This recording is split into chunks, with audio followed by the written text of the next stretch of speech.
So I am so thrilled right now to introduce you to Benjamin Byron Davis and Roger Clark! Hi, I'm Julie. Welcome. Nice to meet you. Any seats. Hi, Julie. Hi, Roger. Hello, everyone. How are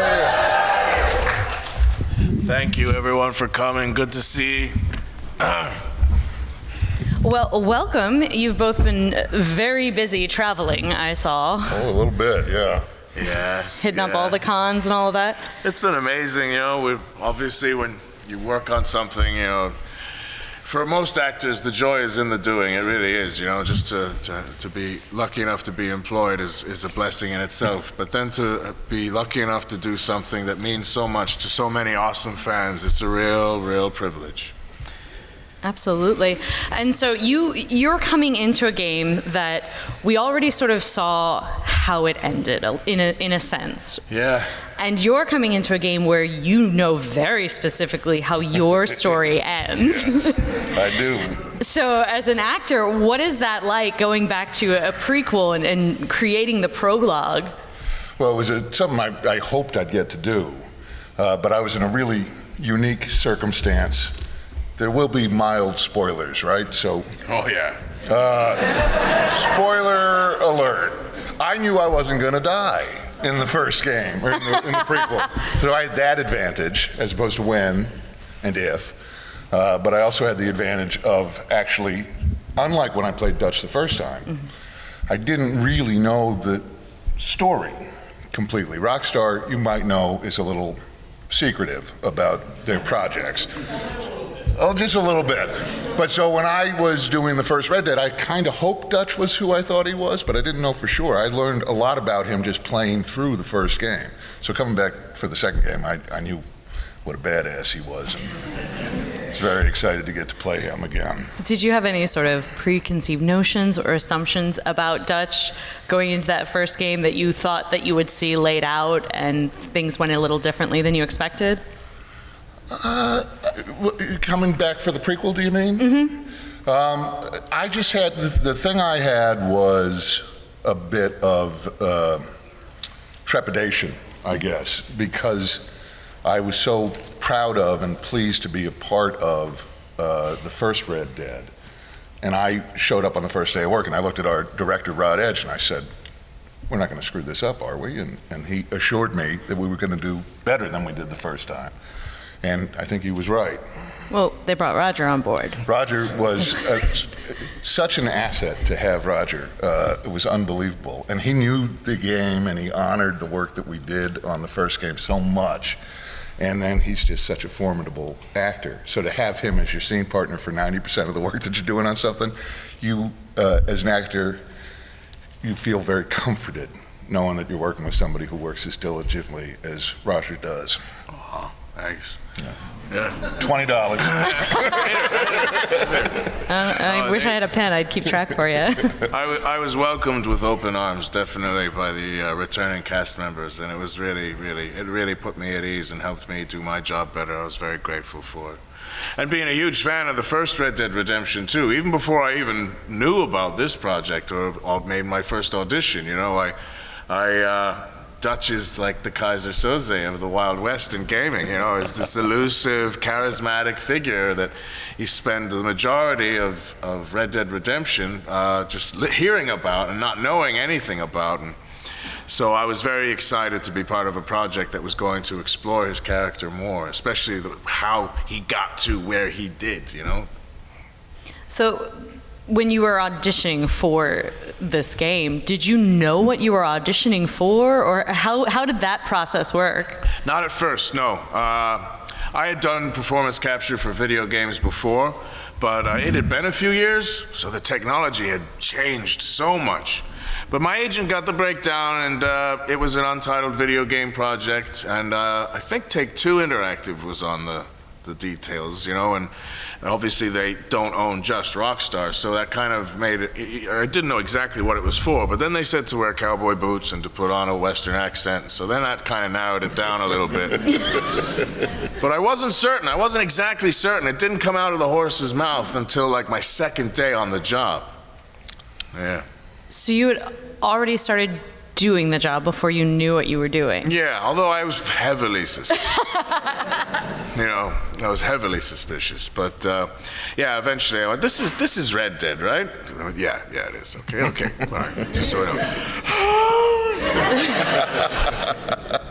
So you talked a little bit about how technology has changed. I mean, for you, what were the changes from when you did the first game and the expectations as the performance capture and the voiceover and all of that from when you started this game? I mean, well, Red Dead was, to my knowledge, the first time that Rockstar employed performance capture. So the work I did in that one was largely the same in many ways as what we did on Red Dead 2. The differences were, A, we were in California, not in New York. B, we would have days where we wouldn't be in our capture. You missed out on this. We'd have rehearsal days where we'd show up and the build team, the people that make the physical sets that we're on, would rehearse without using motion capture. We'd come back the next day and we'd capture the stuff. In the first game, we couldn't do internal cuts in the scenes. So every cut scene that you see in Red Dead 1 is a single take from top to bottom. And it was something about the capture technology they couldn't do. Coming back to Red Dead 2, finally, you could muff a line in the middle of a scene and not have to throw out the entire scene. So that was among the changes. But it was also just sort of Red Dead 1 was Rockstar San Diego. Red Dead Redemption 2 was the entire organization of Rockstar. And so just sort of the scale and the scope of the enterprise was clearly, to me, just much, much bigger. And then beyond that, like the helmets fit better and the cameras were better and all that stuff was better. And it continued to evolve. I mean, you watched it evolve too. It's not stopping. Over the 5 years we're working on it, here's the different camera and here's a different key light and here's a different thing. And so they don't really rest on their laurels, those guys at Rockstar. When we started, you could only have a certain number of actors within the volume at any one time, and that's still the case now, but except it's a much higher number. Yeah. I think at one point, one of the largest scenes that we did was, I think, the suffragette march, and I think we had close to 24 actors on stage at the same time, which was awesome to do, and especially when you compare it to stuff like film, where you have that many actors in a scene, you're going to have so many different angles, and you're going to have to stop and set up. And with performance capture, you don't need to do that. The camera can be anywhere you want, even in post, and you can have as many as you want too. So it affords. It's this brand new medium that's its own beast, and it was a real pleasure to get to learn and understand it better, and to see it develop and mature. It's funny because you're talking a lot about the rehearsal process and being on stage in the way that it's captured, and it almost lends itself more to stage than to film. And I've seen that a lot of the actors that we have now in the games are theatrical actors. I mean, how do you approach something like doing the performance capture for a game versus when you're on stage, for example? Rod Edge, our director, sort of on my first day on the first one, talked about things that motion capture likes to see, kind of sway. So some of your behavior is geared towards the fact that motion capture is occurring. The helmet makes it performance capture. But we had so many actors come through over the course of while we were working on the title. And most of them, if not all of them, were stage actors from New York. Yeah. But for those that were new, and you'd sort of see on their faces, what the hell am I in the middle of? I thought this was a voiceover gig. But you'd talk to these folks, and one thing I would say to them was, your body's on stage, and your face is in close-up. And I don't know if that makes a lot of sense outside of people who work on camera, but on camera, you don't want to do too much with your face because people don't tend to. But on stage, you need to have a very sort of large physical presence so that it reads to the back of the house. And this is kind of both are happening at the same time. So you can be very intense because the camera can go wherever Rod decides he wants to put it.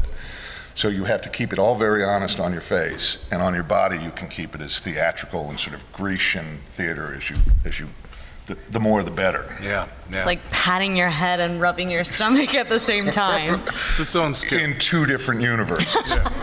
Right? Because like in game, you're typically going for as wide a shot as possible so that the player can see their environment as much as possible.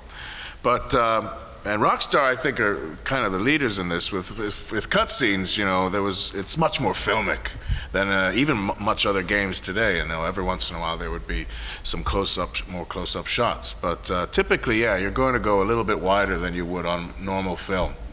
So once we started to get to learn that and then start to trust the animators that we worked with, just as much as we did with the directors, you know, it really started to lend itself to us, and we started to understand it better and better. So you mentioned that it was a 5-year process, the development of the game. Well, The that was 8 performance years. capture part. 8 years to make the game, 5 years with the actors. So it was a 5-year commitment and a 2,000-page script I read? Oh, no. I've done at least 90,000 lines on it, so yeah, I don't know how many. Are you a line counter, Roger? That's what they told me. But yeah, no, it would be more than 2,000.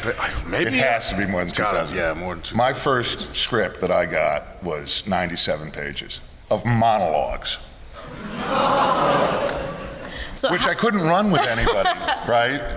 Normally you'll run scenes with people to get off book.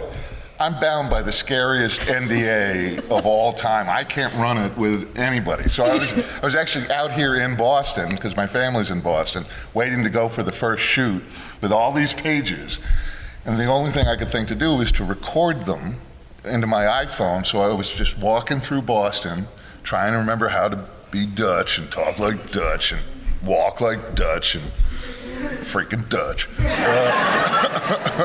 And I'm going through all of these monologues that are now preserved, I guess, forever. But it was daunting, to say the least. And it is why sometimes, you know, you hate to sound like a stickler when somebody wants to compliment you on your voice acting.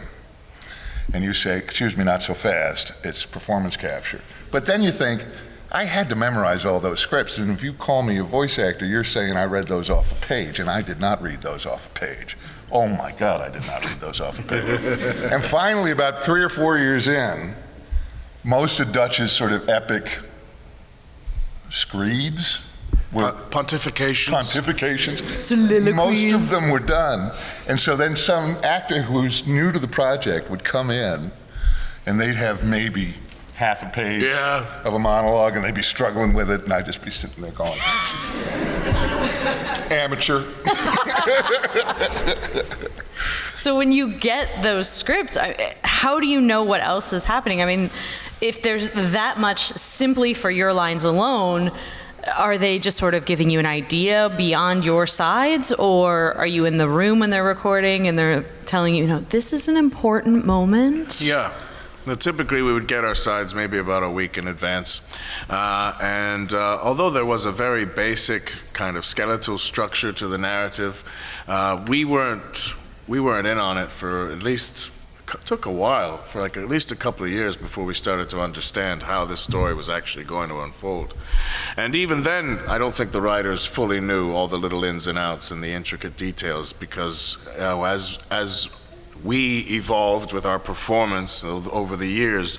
So the writers listened, you know, and they paid attention, and they saw what aspects of our characters worked and what didn't, and things were changed, and mistakes were acknowledged, and we would go back and tweak it a little bit, you know. So to answer your question, you know, nobody knew how it was going to really end. We just had a basic idea of what we wanted, and then we came to a mutual understanding of that. But we were hungry for more information than we could get. One thing, you wouldn't get the scenes you didn't have dialogue in. So you'd show up on the day sometimes and you'd be in 3 scenes you didn't know about because you didn't say anything in them. But as an actor, you want to know as much as you can. Mm-hmm. So one of the things we'd do in the green room, particularly after a couple of years and everybody knew each other, we'd sort of peek at each other's scripts and say, so that, right? Okay, that's good to know. We put it together, right? Glad I didn't find that out Did you hear on the spot. Right, exactly. Yeah. And then you hear things like, because Dutch is spoken about by other people, Arthur's spoken about by other people. So you get that information and you piece it together as you go. I said once in an early interview we did that it's a bit like acting in a painting while it's being painted. And that's in the sense that they can go back in. We go and we return to scenes. We'd return to scenes in the booth with the helmet cam on. Sometimes it'd be to change dialogue, like instead of Charles and Micah, you go do that, and Arthur and John, you go do that.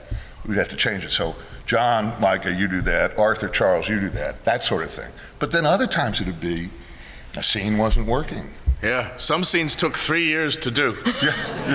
We'd start it, and then we wouldn't get to it for a while because we'd get caught up in something else. And then they'd bring that actor back after 3 years, and he'd be like, so did we mess it up? Oh, no, we didn't mess it up at all. We're just finishing it now.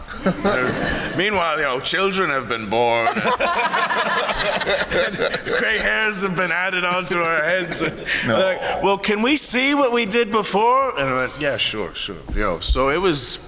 Mostly, generally, they tried to stick to a chronological order, like most productions do. But, sometimes that just didn't work out.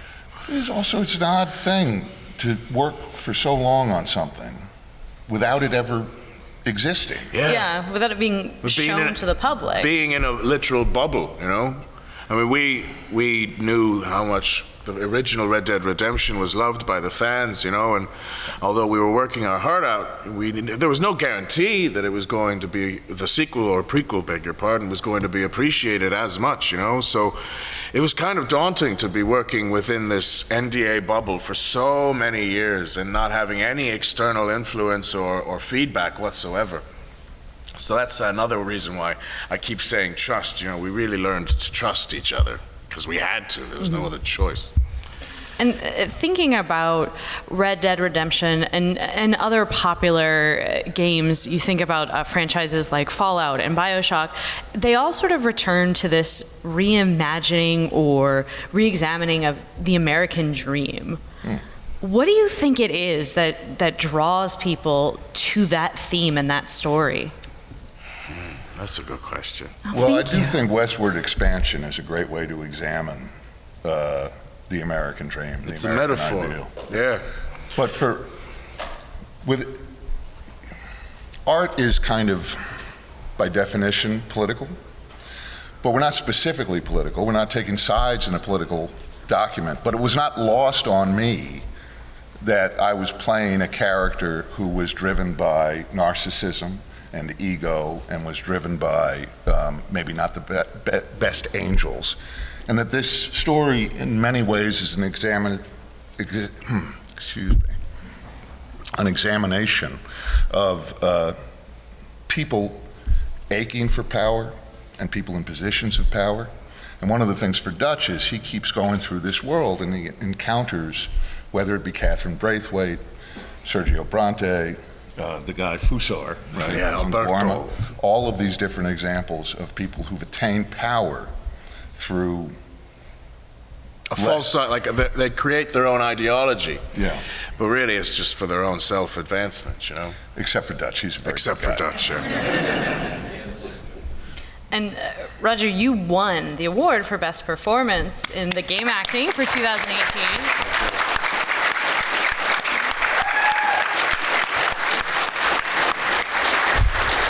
Thank you. So first off, congratulations. Thank you. But also, looking at sort of as an aspect of the performance industry where games are, we're seeing that the importance of what you do on that screen really evolve and become more significant. Do you want to speak to that and the fact that there is a Games Award now and that it is so out there for people to see?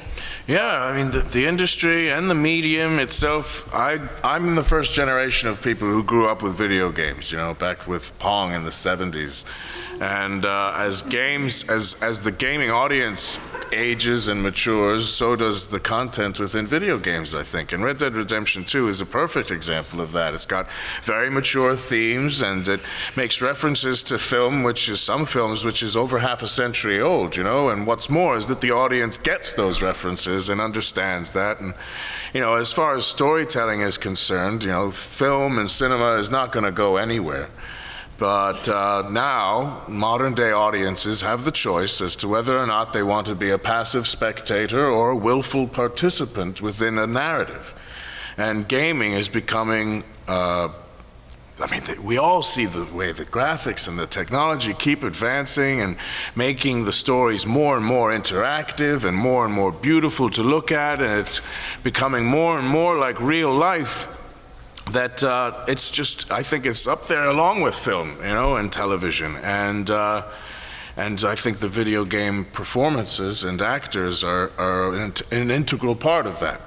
So yeah, that's just one of the things that we're trying to promote, because you guys are so awesome. We want to make sure that you understand how the performances in video games are being brought to you nowadays, because they're changing so quickly. But what we do is not that dissimilar from what would be done on a film set or on stage of a theater or in a voiceover booth, for that matter. They're all different aspects of an actor's repertoire. And in some you use more tools heavily than others, and vice versa. So I consider it's just such a, sometimes I think, I know, I'm not comparing myself to Chaplin at all, but when you look back and you see the transition of silent film to sound, and I often thought we, with performance capture, we're witnessing that now too, is this evolution of the technology, and it makes all these new tools available to us, and it's just a fascinating thing to behold. So, yeah, I'm really proud to be part of the video game industry right now, and it's awesome. And I love getting to meet you guys, and the time that you take to come out and see us and tell us how much the game means to you and how much the work of our colleagues and us means to you. It means the world to me, and yeah, I just want to thank you. Thank you so much. Yeah.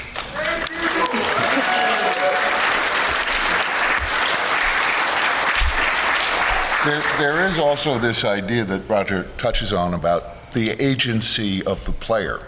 I have a friend whose son reads Walking Dead comics but doesn't watch the show. And I asked his dad, why do you let him read the books but not watch the show? And he says, because when he's reading the books, he decides to turn the page. When he's watching the show, it's just coming at him. The thing about Red Dead, and the thing about Roger's performance that I think can easily be overlooked, is that Roger's creating a role beautifully that has to adhere to whatever crazy things you think to do with Arthur. How is Arthur a whole character, and yet you have agency within the storytelling? And to me, what Rockstar's achieving is closer, and this is highfalutin, but I think it's... Falute away. I think in many ways it's closer to literature than any other thing, because you can move through the camp and you can open books and read them and have this sort of tactile experience throughout the entire world.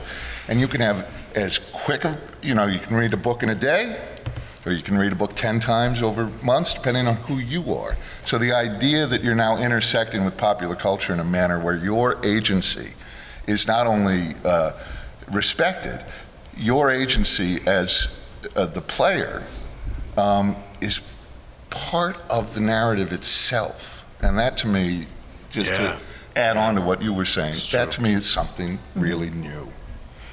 Yeah, and speaking of that sort of interaction with popular culture, you're very active on social media and on Instagram and Twitter, and I see that you have a lot of photos of oysters. I love oysters. And you're from Boston. I am indeed. This is Newton. Yeah. Yes, Boston. Go Red Sox, go Bruins, go Pats, go Celtics, Paw Sox. Okay. This is purely a selfish question. Where's the best place to get oysters in this city? Legal seafood. Please send me a gift card. Do you want to say that again in case someone needs to record it and distribute to them? Legal seafood has the best oysters in Boston. But in all seriousness, I will be going. But also on Twitter and on social media, there's a lot of people that are using their celebrity as an opportunity to sort of inform people and share their views in a way that you're applying your personal opinion and your beliefs and what you've learned along the way. What do you say to people that have this idea that, well, actors should just act and people that play sports should just play sports?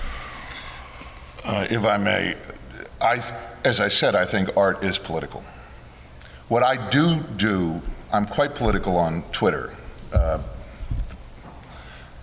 I'm not political on Instagram, because I respect that there are people who don't care what I think, and that's fine, but I also respect that I am a citizen of the United States, and my voice has merit and is protected.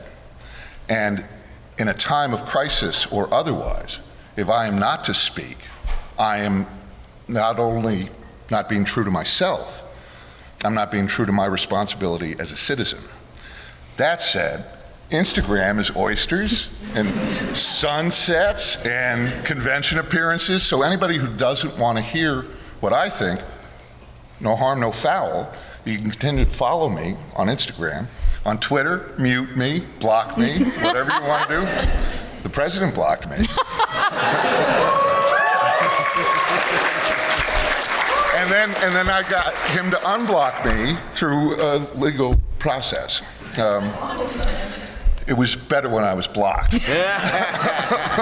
Well, I value your point of view on oysters and politics, so thank you for continuing to be a voice in the crowd. I appreciate that very much. Thanks very much for saying so. And Roger, you just finished a run of Buried Child at New Jersey Shakespeare Theater. What was that like, having done 5 years of this world? Was there anything that you pulled from that experience that you were able to apply to that process as an actor? Well, I was always theater. I mean, that's where I started out on. So it was more like a return to form, you know, and it was very refreshing in a ways, because I only had to concentrate on one script, you know, that was 90 pages or whatever, how many pages it is long, and we would just focus on that performance on a nightly basis, you know, and you get your head dig down deep, and you just concentrate with your colleagues and whatnot. So it was awesome going back on the boards. Yeah, it was wonderful. And it was a nice distraction too, because it was just before the game had come out, and after I had finished the lion's share of my work on Red Dead. So instead of just sitting at home and waiting for the game to come out and biting my fingernails off, I was able to go and do Sam Shepard in New Jersey with some wonderful, wonderful people. So that was awesome. I miss theater, you know. I think theater is the best teacher, personally speaking anyway, for a performer, you know, because there's no filter between you and your audience. You know, with film or with video games, you got the animator, you've got the editor, you got the director, and all of these people are putting their 2 cents in between your performance and the audience. And of course, it's not done in real time either. But when you're on stage, you can tell immediately whether a joke has landed or not. So it was great. It was great to go back to do that, yeah. All right, well, I'm going to open up the floor to questions in just a moment, but I do want to remind everyone, will you be going back to your autograph table? We will, yeah. Perfect. So we're straight away. So we're not asking for photos or autographs, because you can see the gentleman there. So while people are pondering their questions, I have one last question for both of you. If you were to write an autobiography and release it today, what would the title be and why? Oh, God. Roger? Oh, no, you go Was first. That the title? I'm going to be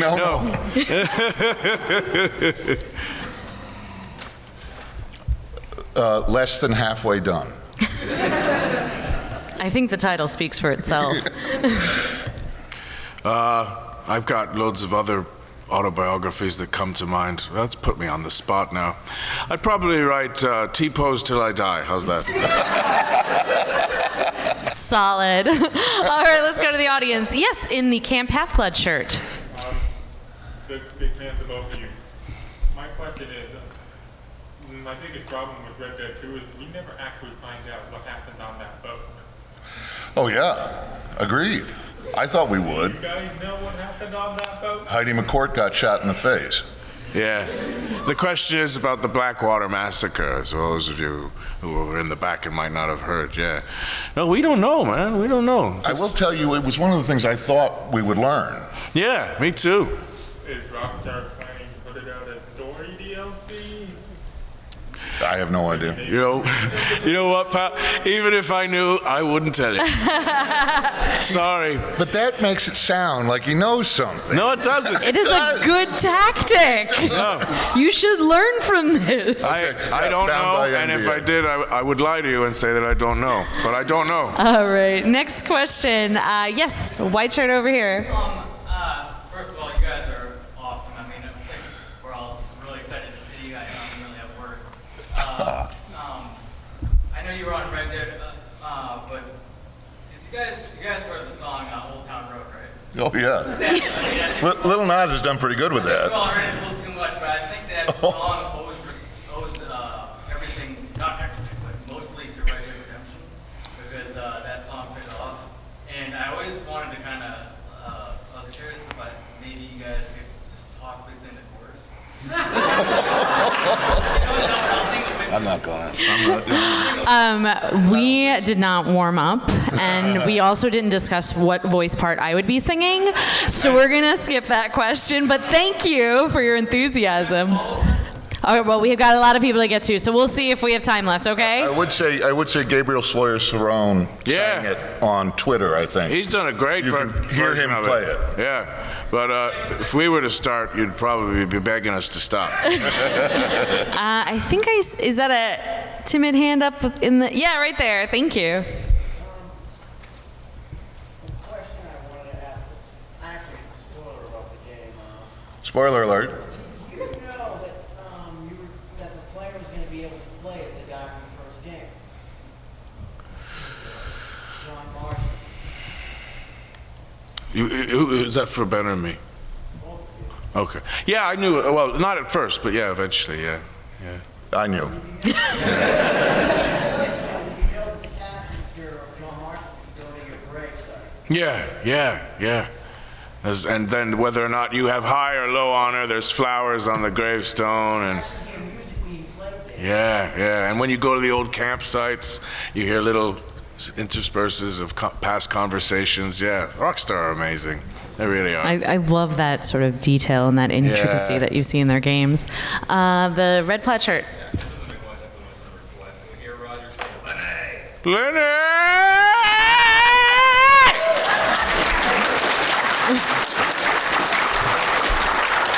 Never gets old. In the Hawaiian shirt, floral, are you hopper or just your normal floral shirt guy? Magnum. You're selling it, man, whatever it is. But my question is, do you have any piece of advice to give aspiring actors, artists, any of the kind, for both of you? What would it be? I would say be stubborn. But, Ben is a wonderful teacher, and he has much more appropriate answers to these questions. So, but I'm sure he'll give a much better response. But what I would say is stubbornness is important, and just be aware exactly what it is that you want to get out of it, whether it be aesthetic fulfillment or perhaps some more financial or celebrity reasons, which I don't find as genuine, to be honest. But I find that for me, not giving up and continually working, and most importantly, allowing myself the freedom to make mistakes was probably the best teacher for this profession. And get ready for a lot of rejection and a lot of wonderful fulfillment at the same time. What do you say, Ben? I'd just say, I'd agree with that pretty much, but work as hard as you can, as often as you can. Treat every job as though it's a dream job, even if you're big guy number one, specialty of mine. But I love stubbornness. I had a high school teacher who sent me an email after seeing some of the success I've had lately, and it was very gratifying to reconnect with him. And I just sort of said, stubborn patience, because you don't know, You're embarking on a journey whose destination is uncertain. So enjoy the journey. Thank you. Yes, Harley Quinn. Hi, my question is for Ben. As Dutch, who do you think is his favorite, Arthur or John? As Dutch, I reject the question. My favorite is certainly myself. And then my second favorite's Hosea. But the person that I expect, or I hope, has my back, most importantly, is Arthur. John has already disappointed me at the beginning of that story. And he is a constant source of disappointment throughout my life. Arthur only at the end. Always doubting. All right, we have time for just a couple more questions. So if we don't get to your question, I encourage you to go to the autograph table and see them there. Yes, in the hat. This one's for Mr. Davis, but Mr. Clark should tell. Call me Ben. Since you are a true Bostonian, I was wondering how good your Boston accent is. It's wicked pissa.